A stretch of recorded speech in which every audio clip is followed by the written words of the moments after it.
kenapa Allah menguji seorang hamba? Apa tak tahu Allah dia beriman atau tidak? Allah Maha tahu. Lalu kenapa diujinya?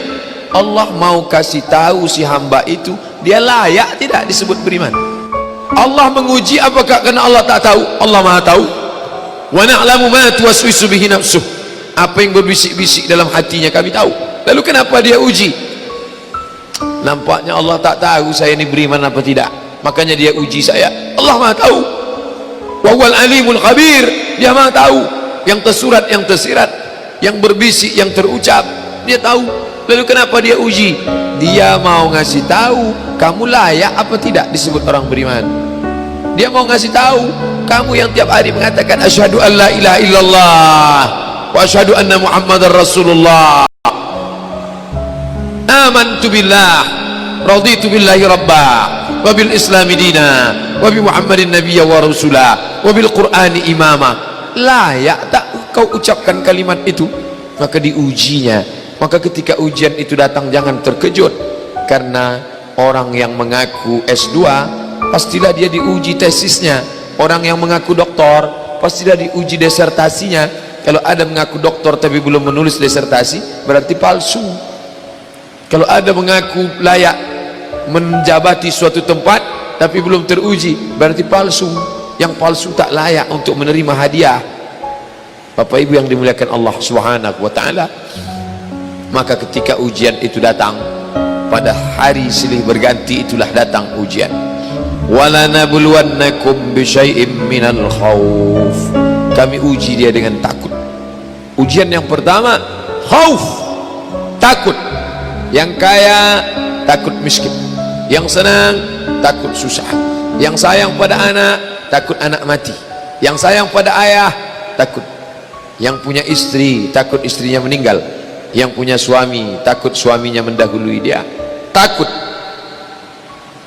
Apakah takut itu bisa membuat orang menjadi kafir? Ya, saking takutnya miskin menghalalkan segala cara yang mestinya bukan hak milik dia, dipindah alih nama, menyogok riswah, memakan dengan cara batil. Mengapa orang menjadi menghalalkan segala cara?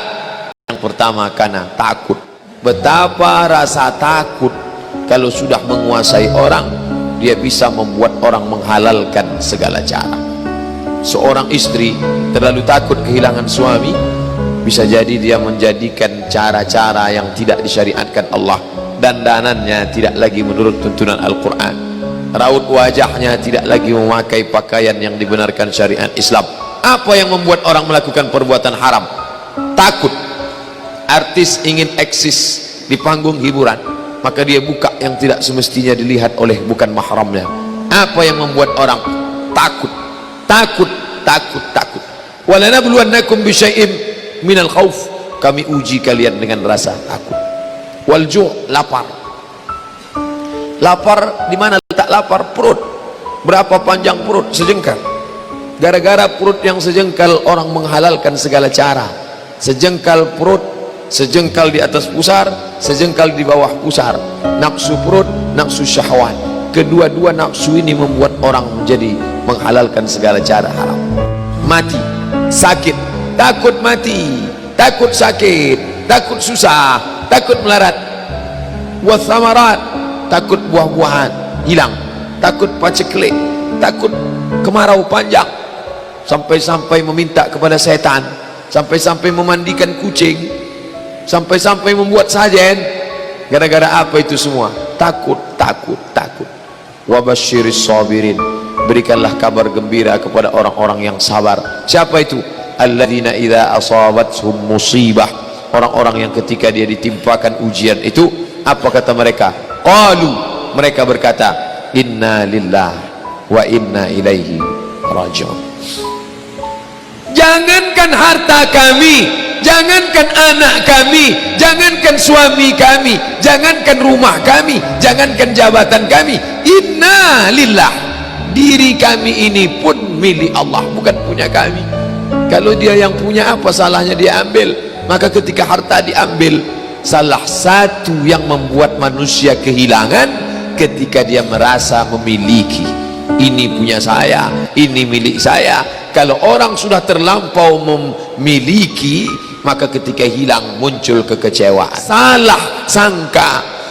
Makanya kita ini selalu sering salah sangka. Kita sangka punya kita, padahal bukan punya kita. Lillahi ma fis samawati wa ma fil ardh. Apa yang di langit, apa yang di bumi, lillah, bukan punya kamu. Kenapa? Kalau sampai kita katakan punya kita, lalu ketika dia hilang kita stres, kita depresi. Orang yang kehilangan anak, dia tidak sedih. Kenapa? Karena itu pergi duluan, nanti dia akan menyusul belakangan. Suami kehilangan istri, dia tak sedih. Kenapa? Karena sudah dibawanya ganti yang baru, Pak Ustadz. Bukan, dia tak sedih. Kenapa? Karena dia tahu nanti saya akan berjumpa dengan dia di tempat yang lebih kekal abadi. Sekarang kalau saya hidup sama-sama dia, dia tua, dia keriput, dia sakit, dia mati. Nanti saya berjumpa lagi dengan dia di mana?